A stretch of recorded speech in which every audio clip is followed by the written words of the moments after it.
believe we are now live. I believe this is what our faces look like on this scene that I forgot that I didn't delete yet. That existed. That still existed.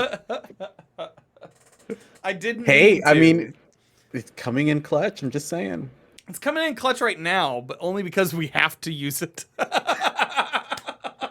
Well, I mean, imagine if we didn't have it, then you would have had to set up a whole ass new scene. Look, all that jazz. I love whole ass new scenes as much as the next guy, Uh-huh. But like, I gotta say, I like this design. I need to fidget with it, I think, a little bit, just to make it a little bit more accessible for everything. The horizontal camera seems to like throw some people off. So, well, that's fair enough. Yeah, we'll figure it out as we go. Speaking of scenes, hi. So okay. I actually had to I updated my OBS today for what appeared to be the first time in a really long time. Okay, and how'd that because go? even the it was splendid, Dan. Because even the the overall layout of the of OBS changed. Yeah. And there was a real great part of that all my sources and scenes were gone. Oh God. Oh geez. Everything. No. Everything. It was as if I had never installed OBS in my life. Are you sure it was like? So here's the thing that I did recently, and I'm not proud to say that I did this recently, especially with my history of streaming for about the past 5 years. I've been doing this, right? And like past 3 on OBS, I made a fresh install of OBS on a separate drive, and was like, where the fuck are all my scenes? Oh no. And like gave myself a heart attack for like half a day until I figured meanwhile, it all out. your scenes. Yeah, I mean, all your scenes are still in the other install. Right, and I was like, what is going? Why, God, am I like this? And then figured it out. It was a bad afternoon.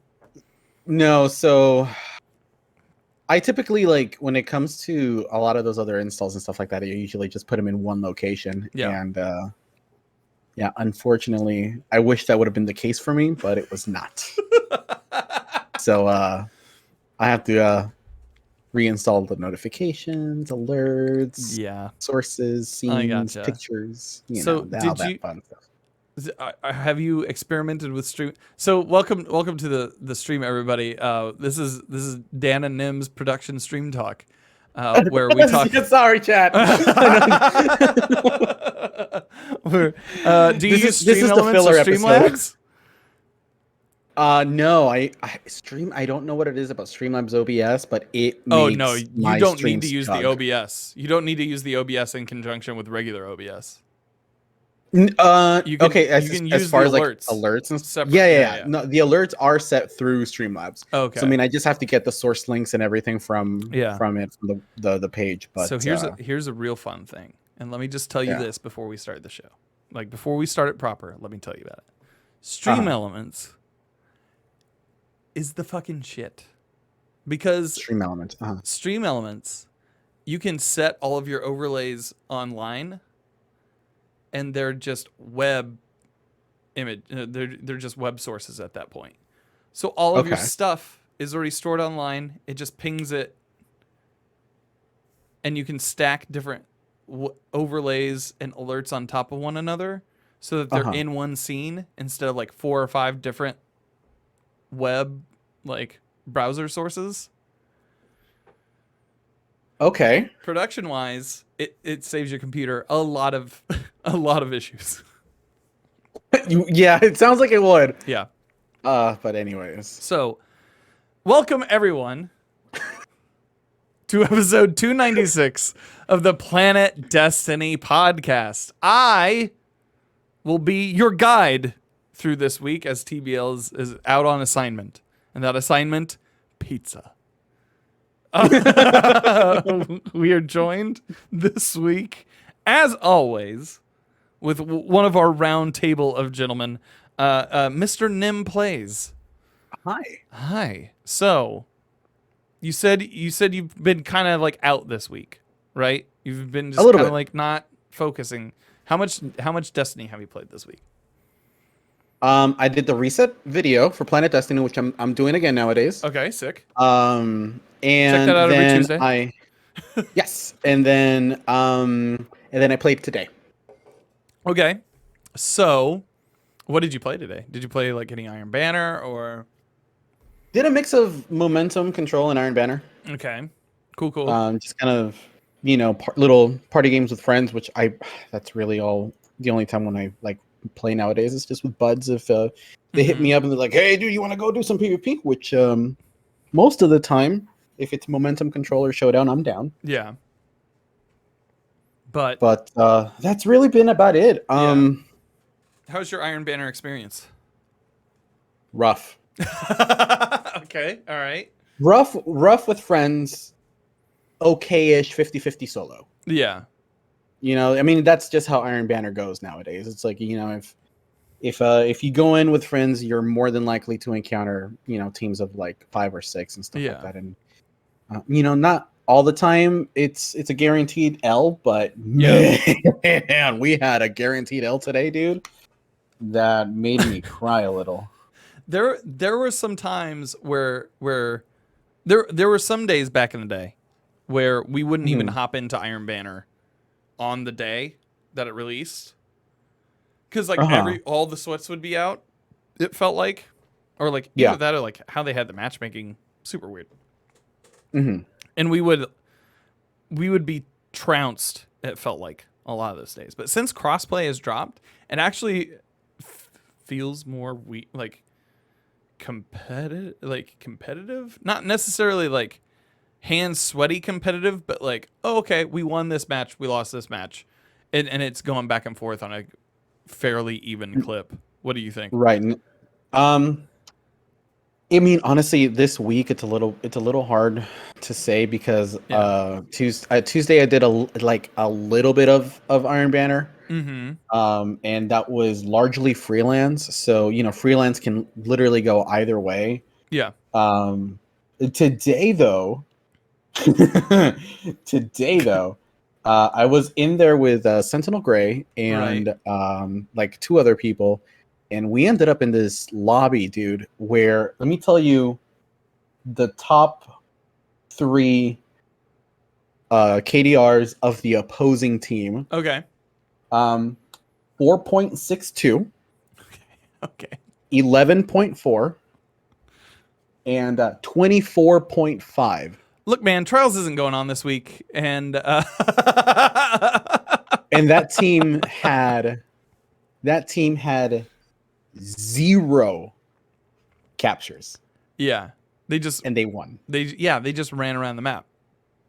We got absolutely rolled. Yeah, they played the secondary objective, which was just eliminate your teammate, your the opposite. Yeah, team. Absolutely deleted us from existence. It was fantastic. It was great. That's perfect. So yeah, not a whole lot of Iron Banner on my end. I'm not a pinnacle player, so I really don't chase the pinnacles. If I do the bounties, it's largely for the tokens. So I can get the streamer shotgun or a peace bond with headstone. Streamer shotgun. The one with like the mile-long range stat. Yeah. Dude, so we've been running a lot more Garden of Salvation lately, to help people. I stumbled upon this a couple weeks back, that I had this Zealot's reward, which was really crispy during that first week of like trials and everything. And it turns out True Vanguard did a video on the Zealot's reward. So now everybody wants it. So that's why we're running more Garden of Salvation. And man, that hurts. When you talk about streamer roles, it's just like, but I miss the days where I knew about. This was my best kept secret. This was my favorite son. Yeah. So, secrets are, yeah. Secrets out. Yeah. Secrets out. Indeed. Secrets out. Yeah. So, yeah, my Iron Banner experience was like, it was fun hanging out with people. Mm-hmm. I am still on my Hunter. My Titan and my Warlock are 1330 base. Okay. My Hunter, my Hunter needs that, like, I finally got a chess piece from Vogue today. I think I have one other opportunity for a Pinnacle Source, and it's for my legs. My legs are 1329. I just need legs. I just need It's legs. got 1 point. I just need legs, but the game keeps feeding me helmets. Oh, I was about to say, you got a class item. It keeps feeding me helmets Damn. and weapons, and I'm like, thanks, game. I love weapons and stuff. I really do, but it would be real nice if I could get a set of trousers that is just a little bit heavier than the ones that I'm wearing. Just 1 pound heavier Just than what I'm wearing. 1 pound, a singular pound heavier. I have more pounds, please. So yeah, I'm on the eternal struggle. I think I have Gambit and a 100k Nightfall to do. Left to go. Yeah. Damn. I left on my pinnacles, and I'm gonna try. I wish you the very best of RNG Thank in you, your sir. future endeavors, good sir. Thank you, sir. See, and that is exactly why, right there, where I'm just not a Pinnacle player. Yeah. You know, it's a little defeating. Yeah. Because I mean, I'm assuming you're gearing up for like Grandmasters, right? Yeah, and that's what I was going to lead into. Like, you yourself said that you aren't so much like a Grandmaster player. You aren't somebody who like rolls into it with like have you even gotten Conqueror title yet? Bro, I've never touched. No, I've never touched the Grandmaster at like ever in the game. Okay. Well, I mean, then fair. Like, you don't really need to at that point. Like, yeah, exactly. I'm gearing up to be like, we're looking to help people in my channel with Grandmasters. I'm personally going for like another gilding of the Conqueror title, and I'm also kind of like, this isn't so much like grinding out gear for it's not grinding out the base power level. But I am going to be grinding out my artifact so I can get to like 1350 or 1355 so that I can start helping with master stuff and like actually attempt to master Vault of Glass, which is something that, like, you know, I wanted to do last season, but it just wasn't in the cards with the timing of everything. And this season we're going to have nothing but time. So baby, we are nothing but time. And so I don't know. I've just been like, I just want to get to that base 1330. I'm well above it with my artifact. I can go into the GMs without being in base 1330, but there's a point of pride. there's that thing that sticks in my craw if I don't get that. right. Yeah, I don't know. Like I wish you the best of luck in those activities. Thank you, sir. I personally look at things like Master Vogue, and I don't know if it's because, you know, I kind of did all of that in D1, so that kind of drive it just burnt a long time ago. Yeah. But I don't know. I don't. The juice is not worth the squeeze to me. Yeah. When it comes to like a Grandmaster or a Master Vogue. So, you know, I'm not a title chaser. I'm good on gear. So are you going to be Conquered squared or Conquered cubed? I believe this is cubed now. I believe this is cubed. Cubed? Yeah. Okay. I believe this is my cubing. Times. Yeah. Oh, this is gonna be the cubing. Conquer. The cubining. The cubining. So yeah, I believe the cubining is coming upon us, and I'm excited about it. I'm excited about Grandmasters coming up, and I'm very excited. I like that chase of the loot, like getting one of the good weapons from GMs, as well as the drops for materials for mats and everything is going to be sick. I really Right, enjoy that kind of farming. And you'll walk into Witch Queen ready with materials. oh, absolutely. And like Dieselheimer says in chat, Adept Pally is very worth it. Like it's real solid. And so that's fair. Yeah. yeah, I don't know.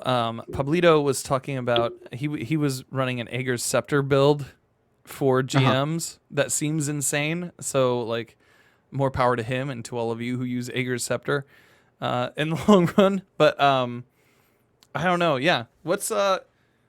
Why don't we move from here? Let's talk about this week. Let's talk about the news of the week, Nim. That's why we're here, right? That's why we're here. I mean, the Grandmaster, yeah. To bring you everything your Destiny needs. Oh, yes. Oh, yes. So, did you play any of the story this week? Or, like, do you know any of the story beats? What? Yeah, so that's actually, it's funny that you mentioned kind of like the story beats because it's something that actually I touched based on Twitter today. Okay. That Destiny 2, in its current existence, yes, to me as an individual, it's a Disney Plus show. Okay. Yeah. No, I understand it. I understand it. Yes, in the sense that, you know, I look forward to Tuesdays for the new episode. Mm-hmm. You know, to see what's going to happen in the story, and maybe I'll play like an hour or two of the Shattered Realm to kind of like get those secrets or whatever of the new that week of the seasonal challenges pops up, and that's really it. Yeah, you know, at least for me as an individual, that's really all it comes down to nowadays. But yeah, the story this week took an interesting turn. Oh, absolutely. And by interesting turn, Crow found out who he was. Sorry for everyone who maybe that's spoilers for, but we have to talk about the news of the week. It's been a week. There's been 6 whole ass days in between since that came out. Yep. And boy, howdy. It hasn't been a week. Crow found out who he was. He's being sent on an assignment. We murdered Zebua Wrath's kid, which that always goes well when we murder Hive folks. Also, hi TBL. Welcome on assignment. It's I mean, it was going to happen eventually. Yeah. You know, and could have happened cleaner. I had a buddy of mine, Punky, talk about like how he had kind of wished that we had been given the option of like, hey, Crow, like we got some shit to talk about. Like we got a bottle here. Let's share it back and forth and like let's tell you what's going on. And then there's the other side of it where it's just like we had no like agency in that decision really, and it was pretty much the machinations of the Vanguard to kind of keep that. I mean, we've never as a player had any agency towards the story, right? You know? Yeah, I think the most agency we had was with the Drifter. Was that one time with the Drifter? That one quest, yeah. Yeah, we as a player, we are not there to evolve the story, but we are there to witness it. Yeah. You know, we just kind of take care of like pretty much the big stuff and the big bosses. And the story plays itself.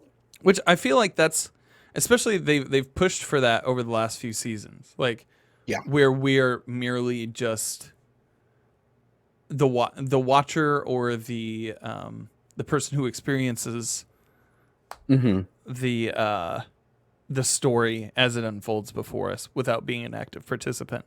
And I believe like in the past they've wanted us to be more active, and every time they've tried to do that, it's been impactful, but they hadn't figured that point yet, and that's just kind of like one of those sacrifices that they needed to make in order to start telling the stories that they wanted to tell. Right. Without it being like so us centric, I guess. Yeah. Which is what has led to this format of like almost like it's like a telenovela TV show. Yeah. Yeah, really. Tune You in know? next week. For this. Tune in next week for the next episode of Destiny 2. There's less, So you know. there's less drama on Bachelor in Paradise, I swear. But yeah, no, I really like the direction that they're taking the story, especially this week.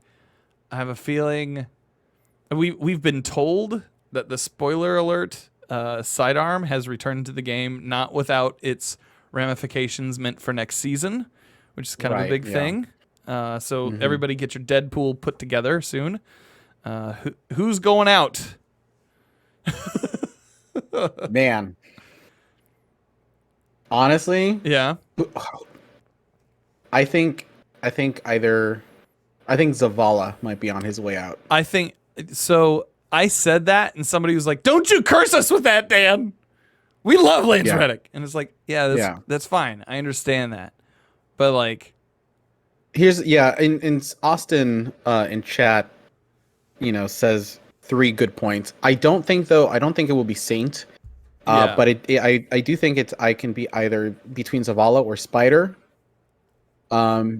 Spider, because we've had dialogue in Astral Alignment of Mara pretty much telling her wrath, and it's like, all right, hey, go take care of the Spider. He's causing too much shit, and he treated Crow like crap. Yeah. However, the conversations that were had in my chat around that entire thing. It's just like he's too smart. He's too smart and he has too many resources. Spider? Yeah, to then succumb that quickly. Like he's gonna skate out. He may be on the hit list, but he's gonna skip town. He's gonna enter the witness protection program. He's gonna be a car salesman in Poughkeepsie by the time. He's gonna leave his Spider, and he's gonna be no. I'm house light all the way. You can't touch me. Yeah. Thrax. No, my name's Bill Thrax. Yeah, but no, I think Zavala is a big contender of someone who we might end up losing. Just looking at a lot of the recasting that has happened over the past couple of years. Cade's death, losing Nathan. Then Ikora was recast because Gina's a big actress, and Lance Reddick is a big actor too. He can, as much of a fan as he is, he cannot be cheap, I'm sure. Yeah. And just little by little, we've kind of been seeing Zavala almost like, I don't want to say really on the way out, but his kind of like presence in the overall story has been just kind of diminished there. Yeah.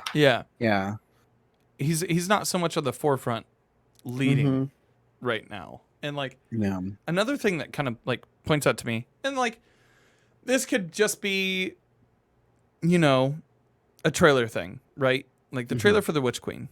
We have Ikora going through and like trying to connect all the dots. Yeah. And it seems like a conspiracy theory board a la like JFK or something like that. Yeah. And it's like, who set who up for like what? So Ikora like ostensibly is safe, as Austin says in chat. And she seems to be the one piecing it all together, and we see nor head or tail of Zavala in that. So to me, that would speak to, it wouldn't surprise me if in the next few months we see Ikora become the speaker, and then the other roles for the Vanguards get filtered in with a new cast at the helm of each. The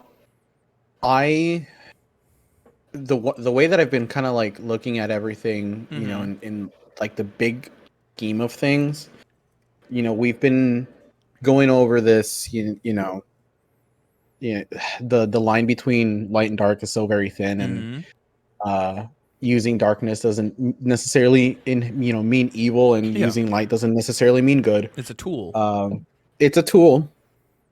I think down the line, honestly, we're not going to have a Vanguard. Yeah. I think once final shape comes around, there's not going to be a need for a Vanguard. Either we're out of the solar system, something's going to happen, and there's going to be no use for a Vanguard anymore. Because I mean, it's been fractured since Forsaken. Yeah. You know, there's been no new replacement for the Hunter Vanguard. The split with like Savathun and Ikora and Zavala has kind of taken a toll. Yeah. There's no new speaker. I mean, it's a possibility that if they do end up introducing a new Vanguard, we could see Anna Bray and Saint as the replacements as such. Yeah. But I don't think there will be a Vanguard at the end of the saga. Gotcha. I mean, that makes sense too. Possibility. Yeah, it's a possibility. Who knows? But You gotta wait and see. yeah, I don't know. I think Zavala's. I think he's pretty high up on my list when it comes to like characters that I think are going to be maybe on their way out. For sure. For Witch Queen, and like it also like points back to like when Lance Reddick was doing some when he was doing some voice work around the pandemic. He's like, "Hey, I'm doing new stuff for Destiny 2, and let me just tell you, it's wild, some crazy like, shit." It's wild. Like, and I Yeah. was like, and it didn't really feel like there was too much crazy stuff going on with Zavala in that Lately. time, but like, yeah, as Dieselhammer says, he's already had multiple assassination attempts on him. One is bound to work. So like, Yeah. it wouldn't surprise me if we saw, sadly, Zavala head out the door. But Yeah. I don't know. That is something. But no, this week's story, particularly with Crow, particularly with like killing Xivu Arath's son, in the Shattered Realm, leads to some interesting things. Like I think Xivu Arath isn't like just some big dumb brute. She's like a commander of arms in her own way, and she'll And apparently the commander of the Taken now. yeah. So like she'll have something to say about that soon. Yeah. And Oh, absolutely. it wouldn't surprise me. This crow conversation, where he's going to be on assignment, I believe, with Keitel now, is interesting. I'm intrigued to see how like that works out. Yeah. It feels like a side quest in Hamilton. That means he's going to be closer with Zavala, because I think Zavala is the one who's working with the Cabal. Yeah, something along those lines. Dude, have you taken a read at there's a piece of lore, and I can't remember what exactly it I think it's either tied to a ship or a weapon. No, it's on the hothead. Okay. It's a weapon. So it's a really good lore. Zavala meets up, and I think it was in the EDZ. He meets up with a Legionnaire. Okay. And the Legionnaire brings over a Scion, and they're talking about some sort of plan. And the Legionnaire is like, no, only you and the Scion and Keitel know of that plan, and that this Scion volunteered, to be the one who's here to like tell you about it. And the Scion starts taking over, like putting images in Zavala's head, and Zavala sees a fleet of Cabal warships in the Dreaming City. He sees dead Corsairs, Mara, Petra, and then the Scion shows him the shattered crystal of Savathun's cocoon. Oh. And oh no! Immediately, like Zavala snaps out of it, and he was just like, "No, that's not what we're gonna do." Yeah, because apparently that's what Keitel. Yeah, she wants to nuke everything. Yeah, she wants to absolutely just destroy the Dreaming City. And the next thing you see in or you read about in the lore, the Scion gets straight up snuffed in front of Zavala. Like he gets killed immediately, and Zavala's like freaking out, and the Legionary is like, "Nope, that Scion volunteered for that. Yep. That way now the plan is only between you and Keitel." Oh boy! And I was like, That's actually really fucking good. Why was there not a cutscene of that in the game? Like, that's so sick. Yeah. Look, man. Yeah, but good stuff. Yeah. Budgets, man. What are they going to do? I know. Yeah. So it's so good. If you guys haven't read it, go read the Hothead lore for a little bit more detailed. Yeah. Will do. What else here? What else? Well, we have This Week at Bungie. Yes. That we can go through here. And then we'll take some questions and then we'll wrap it up kind of early tonight, I think. Is the gist. Early night, not a whole lot going on in the world of Destiny. Yeah, it feels like there is news coming, or that there's news here. It's just like we're kind of settling in rather than like any new ground being broken, if that makes sense. Right. So, last week there was the trials, the capture the point trials that they were experimenting with. So, you said that you didn't play it. I didn't play it either. When we first talked about the numbers from Raid Report, it seemed like they were pretty dire, or at least 1 million matches down when we talked about it last week. I believe that is actually that those numbers kind of came up and that they kind of evened out a little bit. So we're gonna read through this the clinical trials debrief from this week's TWAB written by Cosmo. Last weekend was the third weekend of our ongoing test and learn. The two big changes this week were running the Trials Labs capture zone mode and tweaking the flawless pool to enable Sunday morning at 10 a.m. Here are some updates on what the data looked like in week 3. Solo win rate remained high at 27%. Solo blowout rate was 37% prior to enabling the flawless pool and dropped below 30 afterward. These are all consistent with week 2, which is they said that was a success, which was something that they were looking for. Like they were wanting to make those changes to make those lower. Right. Non-competitive matches, so 5-0 and 5-1, were at 55% on Friday and Saturday and dropped to 51% on Sunday, Monday. Very consistent overall with week 2. And we saw solid sub 50-second matchmaking times all weekend, aside from early in-card matchmaking protection, causing a slight rise up to 75 seconds during the middle of the night in North America on Sunday and Monday. Overall, we had about 667,000 players participating in labs, down 33K from week 2. So we're seeing like a natural slump off. And maybe people weren't deterred as much by the game mode as maybe just like, they got what they wanted the last couple of weeks. Yeah, or the shininess kind of wearing off a little bit around the edges. With 220K players going flawless. Huge congrats to them. We had 100K fewer matches played overall, which roughly the same average matches per player. Our one data set that is particularly informative is average hours played by skill. This shows us the mid-range of skill, the average Crucible player, are playing 1.5 to 2 hours more on average. Meanwhile, the average hours played at the high end of the skill range has barely changed. Right, because I mean, the typical solo player is going to be going for like the wins. Yeah. Just to kind of fill out the card. Go for that pinnacle. Right, exactly. Yeah. And like the number go up, me go happy.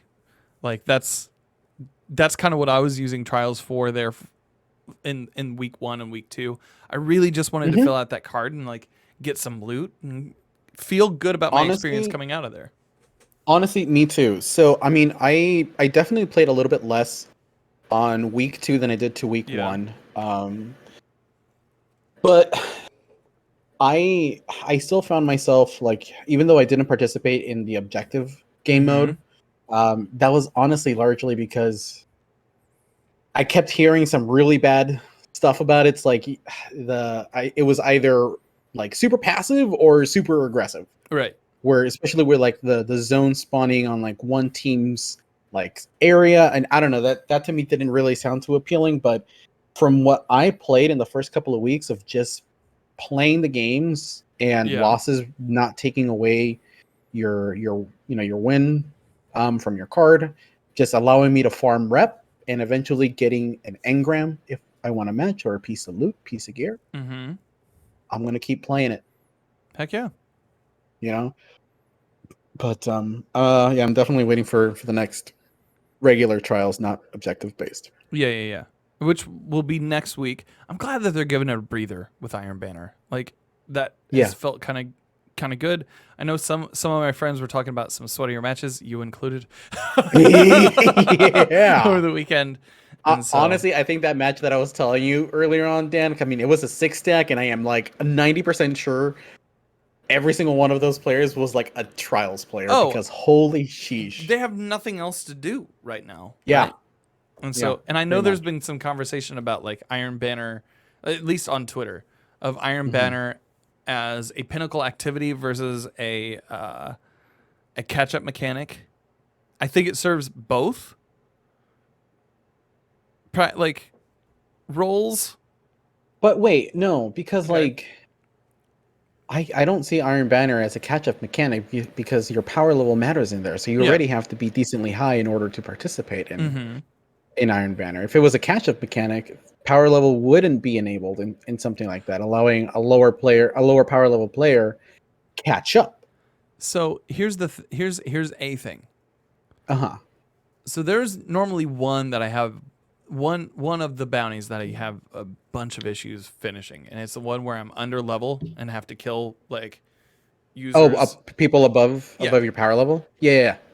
So I put on, I think we did laser tag Iron Banner matches, where we pulled out some of those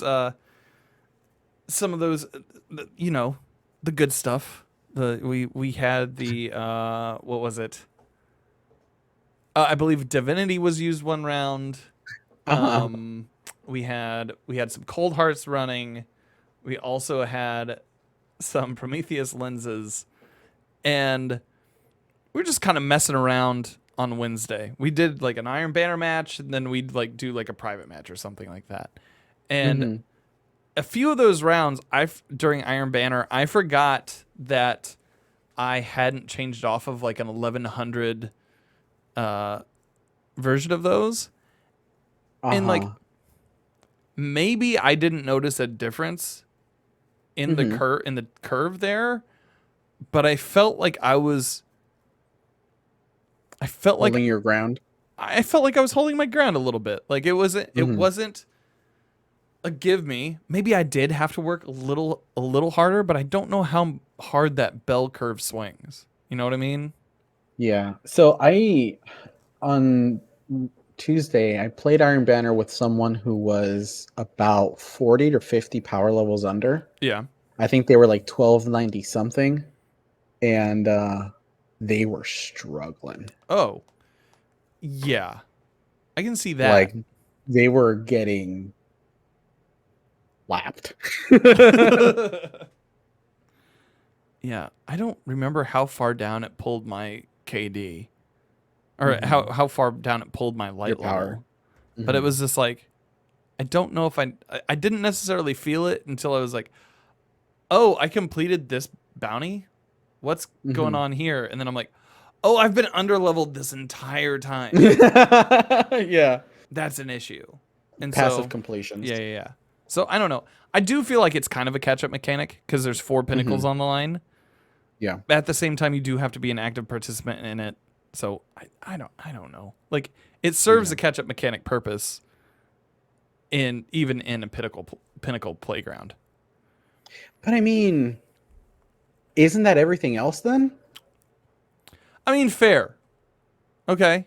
Right. Fine. Because like if we're no, but I mean, I'm just saying like if we're looking at every activity that's not a raid or a nightfall at master, then Gambit, Strikes, Crucible, Exo, Challenge, Harbinger, Presage, but wouldn't that all be a catch-up mechanic? See, I don't think that those are necessarily catch-up mechanics. I think that those are actually individual activities that have some sort of pinnacle attributed to them. But when it comes to Iron Banner, there's 4 on the line. So it feels like there's more of like a focus of like, okay, you get light for taking part in this, even if you're under, right? So Yeah. you get to climb even if you're under.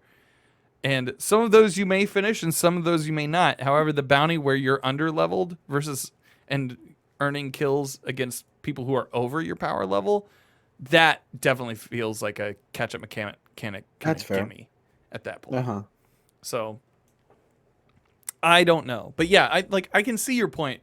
Like everything is a catch up mechanic if everybody's if we're setting the bar at 1330. If we're not looking at, you know, like a raid or 100k nightfall and stuff like that. Yeah. Because I mean, 3 strikes is what? Yeah, it's one. It's one though. And it's just like, it's one. It's a but it's like a lonely one.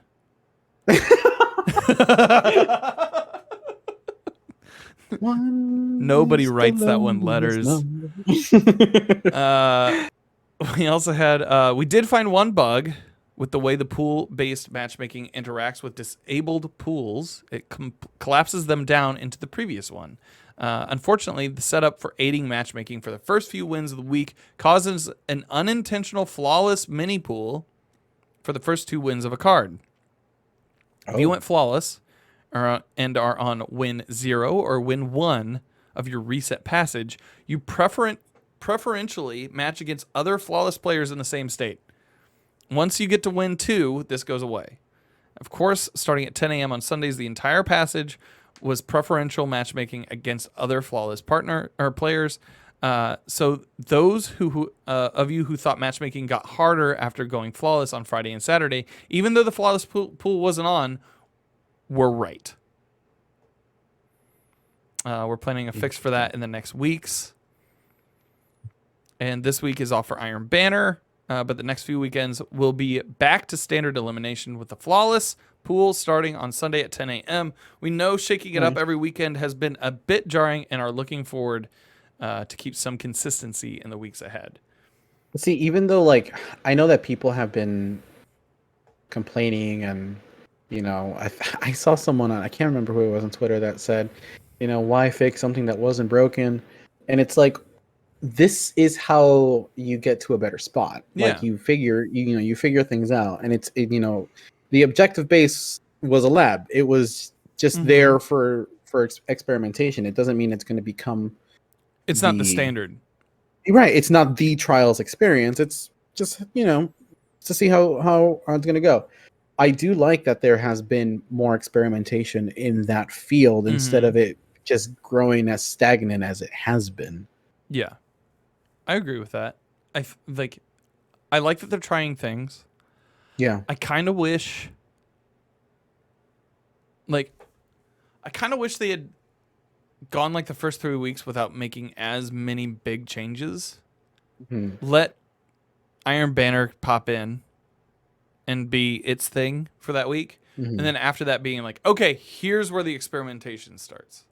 Like here, like now that we have a sample size of the week over week, although it doesn't seem like they needed the time variation on that sample size. They just needed like the folks in there. And it does seem like if there was a natural fall off from the niche or the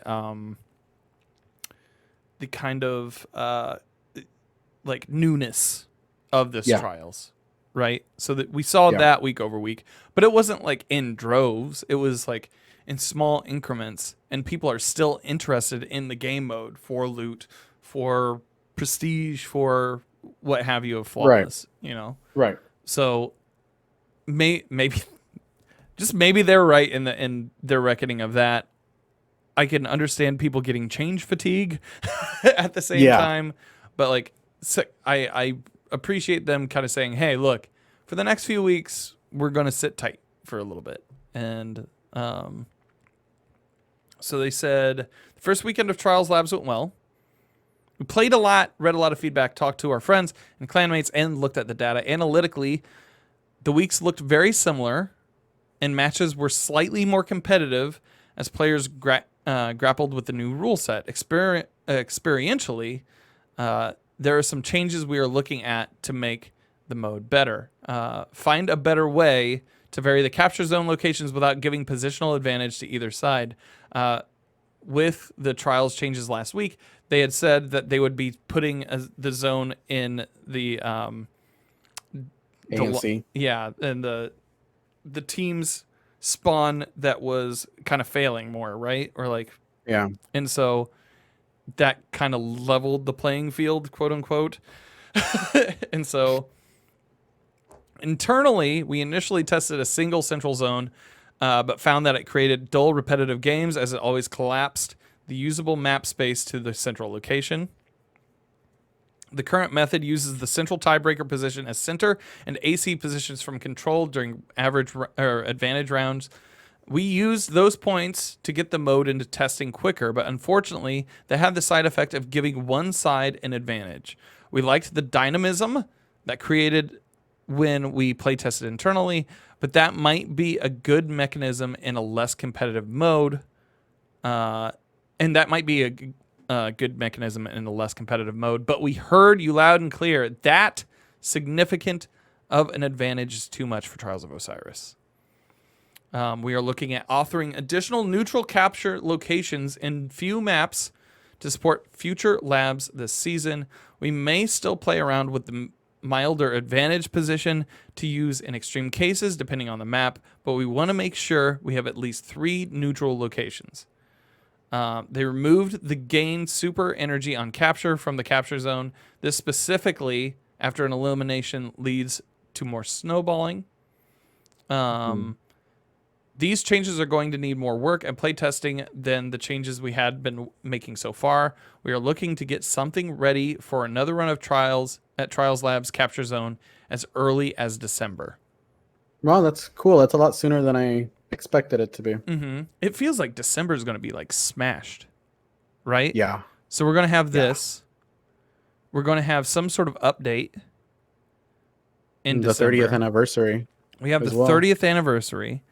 We also have the GM changes, which I think we should probably talk about next, because the way with GMs coming up this week, the way that they had talked about some changes earlier on in the season, and they talk about this specifically, like seemed like they would be available at launch. But December's just going to be packed, dude. Mm-hmm. There's just so much that's going on. So yeah, there'll be.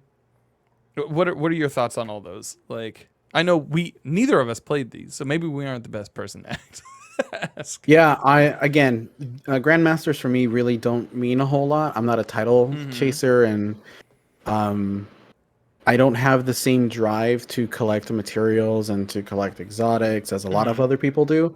So Grandmasters for me really don't hit any point of like, oh my god, I need to do this. Right, yeah. You know, it is a little bit of a bummer that people that wanted to use the catch-up node is not going to be, it's not going to be available from the start, right? Or it is going to be available from the start. So that is a very good question for you to ask. They said later in the season we are making some changes to Grandmasters and their accessibility. And we mentioned these changes in a previous TWAB, and upon rereading them, some of the bullets, we realized it may have looked like these changes were going live in tandem with Grandmasters becoming available this season. Apologies if we caused any confusion, but the following changes are coming, and an update currently planned for December. So it is coming December. Yeah, here's a quick recap of what's coming. So the Grandmaster catch-up node will become available at the same time Grandmaster difficulty is available, as long as you have the Conqueror title, but have not yet gilded it this season. Gotcha. Grandmasters will have already gone live by the time this change comes later in the season, but the catch-up node will be available when Grandmasters first start in seasons going forward. I see. Gotcha. So we'll have Grandmasters. So right off the bat, we'll have them going live. We won't have the catch-up node this coming week. Right.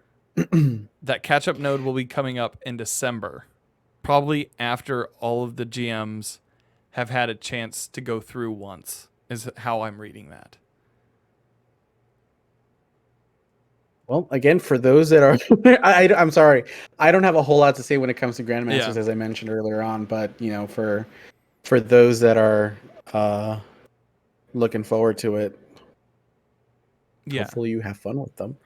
Like, I plan on hopping in. I plan on having fun with it. It's just like, I kind of wish that had been like talked about sooner than like the week before. Just so it's like, oh, okay, I got it. At least we got that conversation before, I guess. Is like a consideration. However, if it had been like 2 or 3 weeks prior, them just being like, hey, this thing's not going to work out at launch, then I kind of would have preferred it like maybe a week or two ago. But I don't know. Right. That, well, at least this way, more people will be at light level and beyond for them. There's going to be plenty of time for people to participate in these for sure. Right.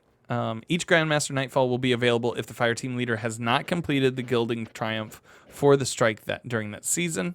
In other words, you may play each featured strike for a season to earn the gilded title. Once you have gilded your title, the catch-up node will no longer be available.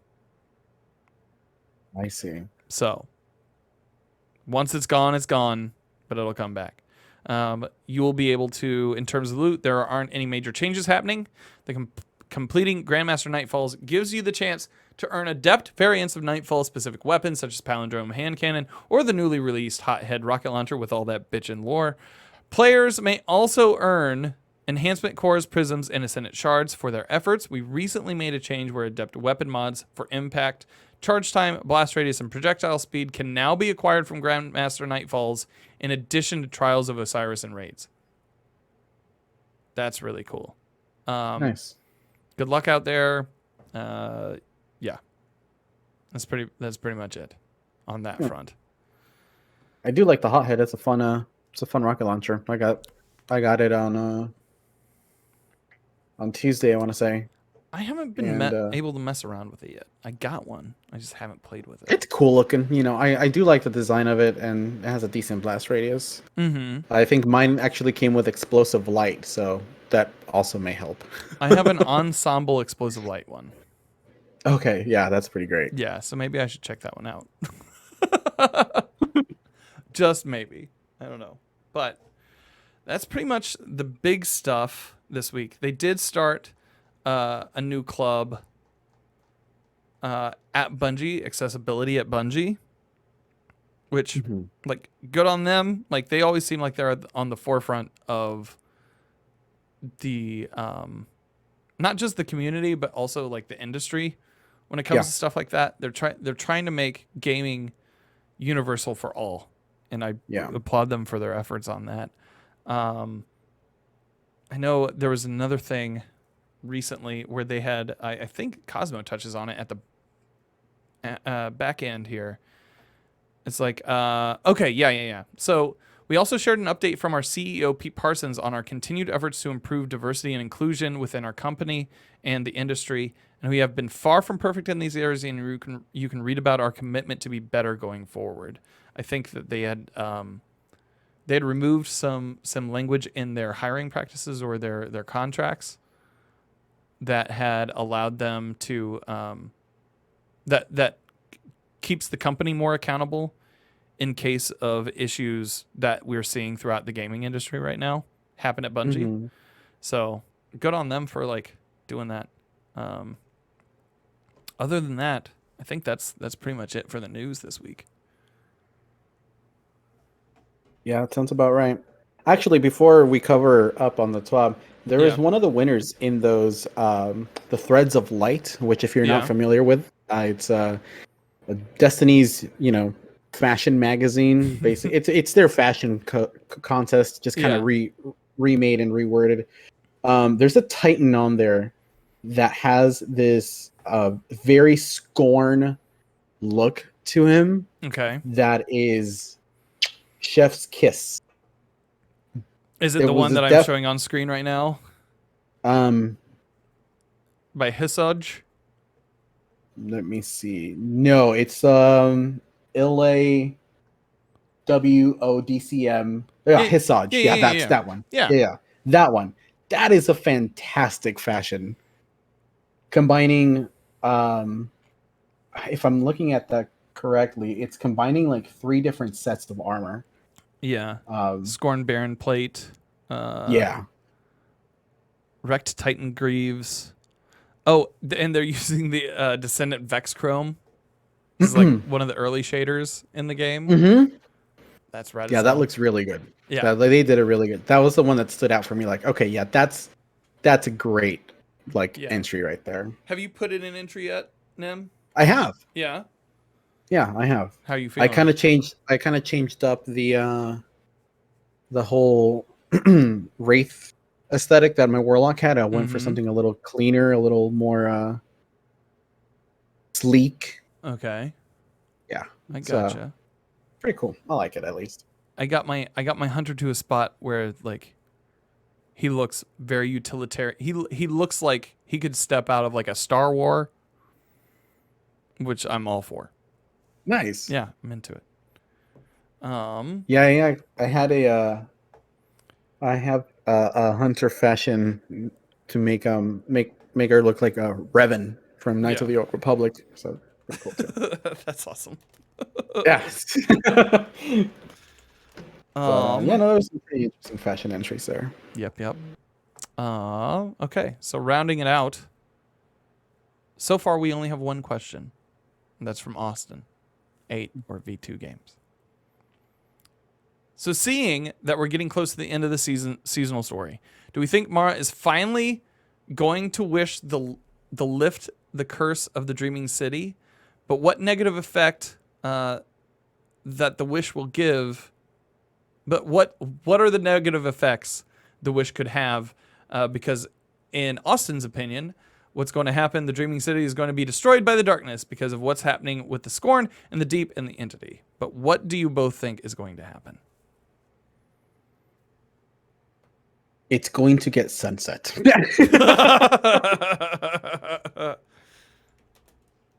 I don't know. I think there's been some lore in Astral Alignment where I don't know if it's Ikora or Crow.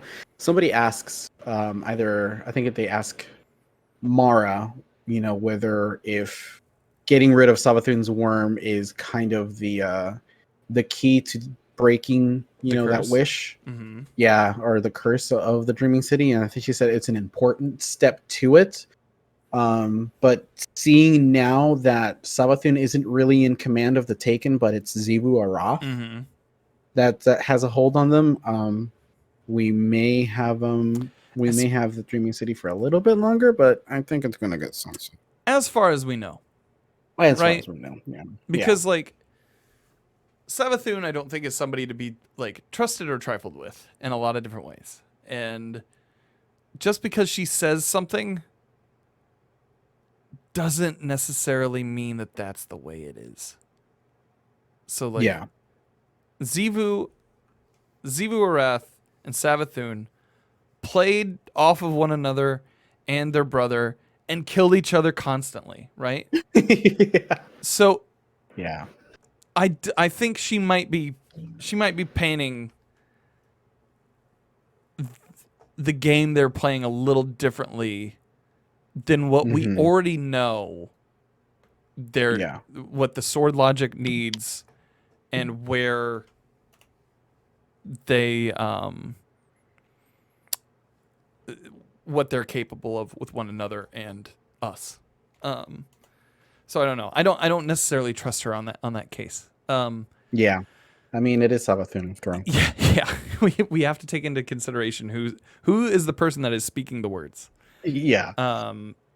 And so I think personally, I think Mara is slowly becoming more passionate about this project, it seems. Mm-hmm. Like she has this kind of like not like disdain, but like just this kind of flat demeanor in most things, and we're starting to see some passion kick up, and I'm kind of worried about that because She's very apathetic. yeah, somebody who's apathetic that all of a sudden starts caring about stuff can get fairly reckless with how they start working through some of that stuff. So I'm a little worried. I personally think I in terms of the game, in terms of like the Destiny content vault, it's an inevitability that the Dreaming City is going to be sunset in some form. It wouldn't surprise me if it were closed off by the darkness. Maybe Which is closed off by Mara. If like maybe she puts that into her like throne world. Possibly. I mean, we don't know if this particular aspect of what's in her her quarters will yield anything from it, but she still has the Taken Ahamkara egg in there. That's very true. So who knows if she's going to close off the Dreaming City and raise another Wish Dragon. Mm-hmm. She's the Kitty Pryde of the Destiny universe. Yeah. So we'll have to wait and see on that one. I don't know. I just hope. I hope everything with Crow works, right? Where it's he said that he was taking an assignment to get away from her, and he didn't necessarily specify the her, like who the her was, if it was Savathun or Mara, because maybe he sees, now that he knows who he was, maybe he sees a pattern of like hurt and just like they can't be around each other, or else they start hurting each other, and it's kind of like this toxic siphon that just keeps going back and forth. Yeah, but, I mean, and that was something that he mentioned too, that he was scared of falling back into what Uldren was as a person, and he was the one that was like, all right, Ikora, I need to get out. I can't be here. Which I think is important. I think it's important that they show that side of him where he sees everything now, and he instead of him continuing to be as reckless as he was to try and go and talk to Savathun, he was like, you know what, I need out. Yeah, he kind of got his closure in a certain way. He got his closure, and he's able to move on, or move from there with that information that he's been given. So yeah, right, it's tough, man. And Barry in chat, Savathun relies heavily on the Obi-Wan clause. What I told you was true from a certain point of view.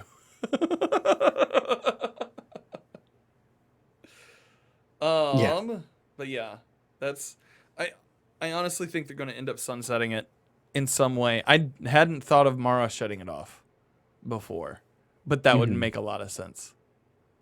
From one view of it. Moving on to the next question. We'll have two more questions, and then we'll call it a night. Azurv Regatta, a weapons question for your consideration. How do you feel about the Season Pass exotics? Duality, Tiku's, Cryosthesia, Lawrence. Are there any that you've added to go-to loadouts? How do they compare to the exotics from the start of Beyond Light for you? Is there one you prefer over the others?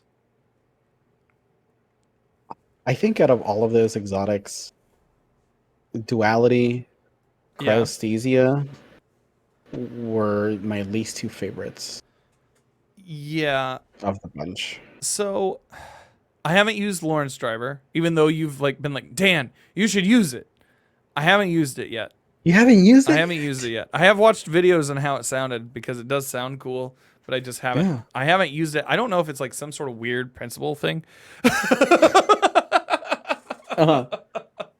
But like, yeah, there's that. Duality, I keep getting killed by in Crucible lately. So that's been interesting. I think I need to start working on that one a little bit more. I see. To just kind of see how I could work that into my my PvP loadouts. Tiku's, I've actually grown quite fond of, and it was the one of the exotic bows that I was just like, this is kind of garbage when it first came It's a out. PVE. Yeah, it's a PVE Yeah, bow. I finally got the catalyst done for it, and I've been using it in like um in a lot of like Master Empire hunt type scenarios, Hmm. and really digging it lately, especially like the homing arrows. Like I Yeah, like the synthesis of how you use it. yeah. You charge them up with the seeking arrow. You blow them up with the big charge, and I'm into Yeah. that. Cryosthesia,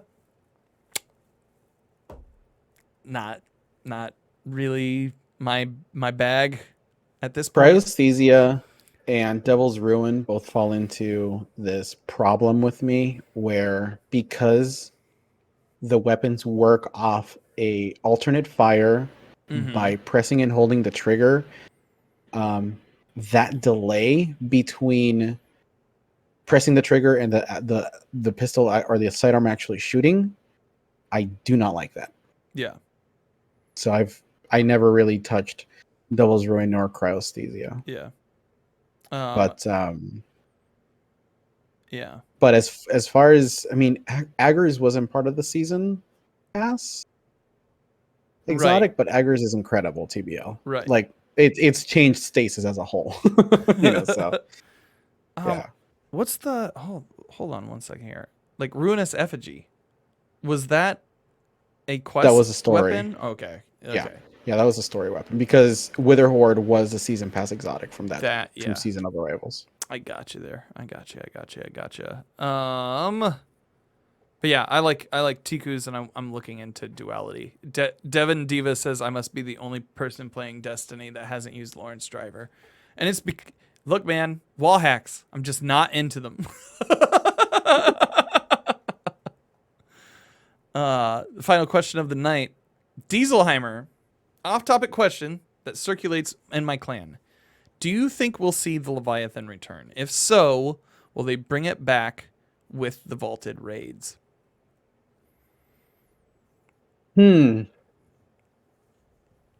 They're probably going to bring it back onto like the Legends node if they do.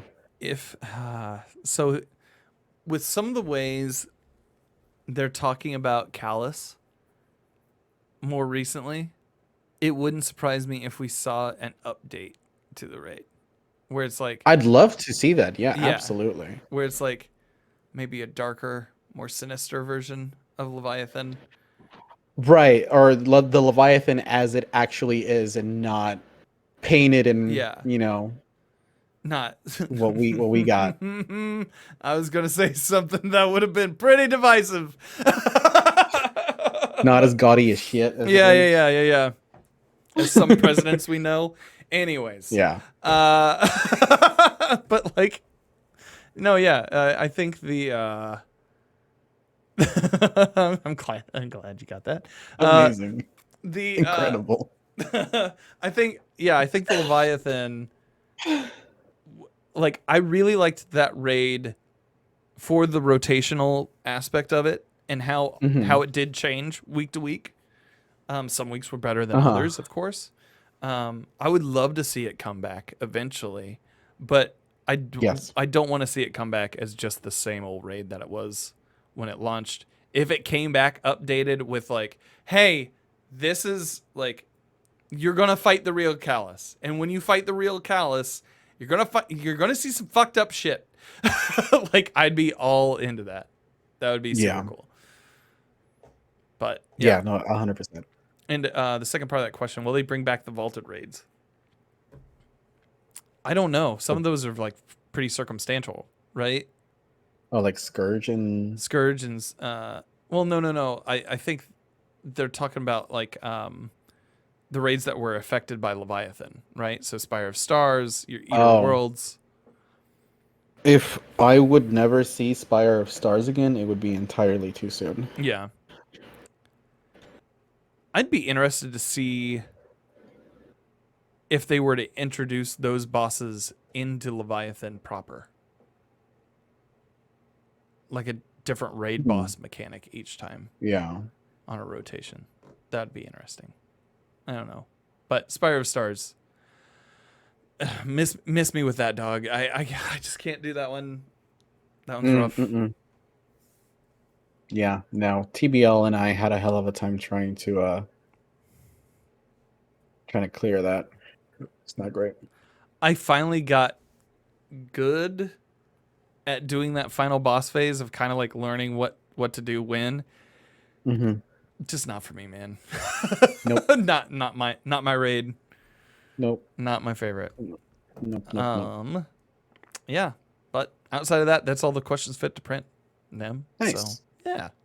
Nice. We made it. We made it all the way. So. Yeah, TBL remembers that pain of Spire of Stars. It was, no. That pain molded you into the person you are today. A Destiny 2 casual. Well, before we get out of here, Nim, where can people find you on the internet, man? Twitter.com/nemplays or twitch.tv/nemplays, where I am playing a whole lot of Dead by Daylight lately. Ooh, okay.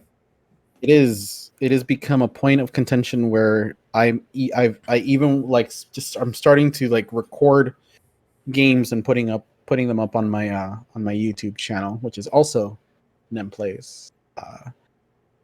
Love the game. Love it. Love it. I think this most of this entire week has been just dedicated to Dead by Daylight. Yeah. It's such a fun game. I really wish I knew people to do like custom games with, but man, I love it. Does it sharpen the edges on your little heart? Bro, unbelievably so, and I didn't think that was possible.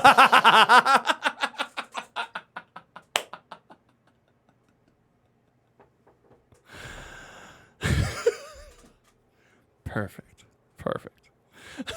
Well, I'm glad that you're finding joy in it, dude. Like, cheers to you. It's fun. It's so fun. It's just like there's so many different like killers and abilities that you can you can learn and whatnot. I'm currently learning this killer called the Nurse that okay. She's one of the slowest killers when it comes to regular movement, but her ability allows her to teleport. Okay. Through walls. Okay. And up into like vertical or spaces. The only thing with her is that every time you teleport, there is like a 2-second window where you can either chain another teleport or an attack, or if you don't do anything, you like have this exhaustion like mechanic that hits you. So she like stumbles and like your vision is blurry and you kind of like lose sight of what you were chasing after. So you kind of have to really manage where you're gonna blink, and you got to make sure that if you're gonna blink, you're gonna take the hit, because if you're chasing a survivor and you blink and then they just juke the shit out of you and you miss it, you're gonna lose them. That's so yeah, no, it's a lot of fun, dude. I'm having a blast like learning a lot of those different characters. Heck yeah, dude. Awesome. Yeah. Congratulations. That's real cool. Thanks, man. You're welcome. I'm proud of you, Nim Plays. You can find me, DayInfinity, twitch.tv/DayInfinity, where the eyes are else. You can also find me on Twitter and Instagram, and the TikTok, where the eyes are. Well, no. Oh my God. I just forgot my entire thing. You can find me on Twitter, Instagram, and TikTok, where the eyes are else. You can find me on Twitch and Discord, where the eyes are eyes. My God. What has happened to me? Good, Dan? I don't know. I just had like a mental burp. I don't know what's going on. I'm a little worried and concerned. You just might have witnessed an aneurysm. Anyways, oh no. So you can find me there. We've been helping people out basically all week, and we'll be helping folks with GMs later on when they become available on Tuesdays, and as always, like raid helps and stuff, like raid roulette on Thursday, and on Sundays is our big kind of help day. But I've also been playing a little bit of Deathloop too. I've heard of okay. Explain to me Deathloop as a whole, because I do not understand it. Okay, so picture a. Do you like BioShock? I really liked BioShock and Dishonored. Okay. So Dishonored's more like, I think, in this vein. I played Prey, which kind of got me into the arcane game kind of thing. And then Deathloop feels very much in the same vein of those things. So you have about 3 hours of tutorial where they establish the story, they establish the characters, they establish what you'll be doing and how to do that, and how to hunt for abilities, and they explain the loop of the day. So it's weird, but it's a roguelite.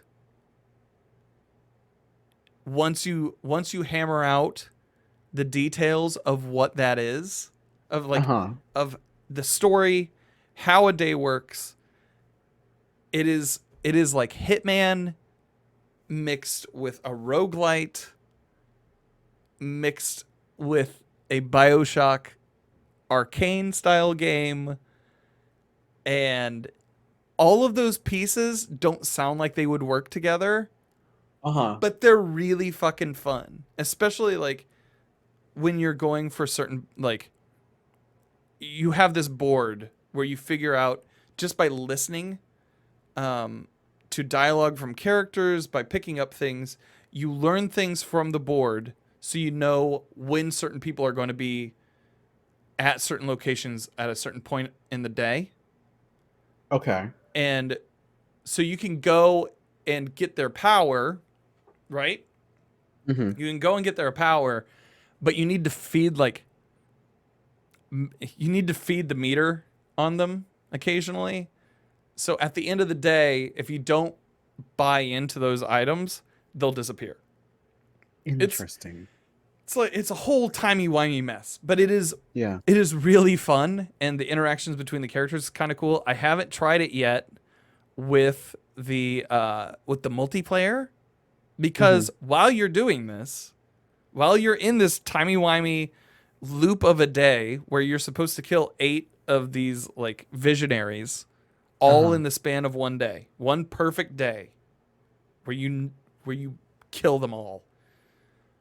While you're doing that, either you can set this as AI or it can be a player in and of itself, but another character invades you and is trying to kill you, trying to keep you from completing the loop of the day.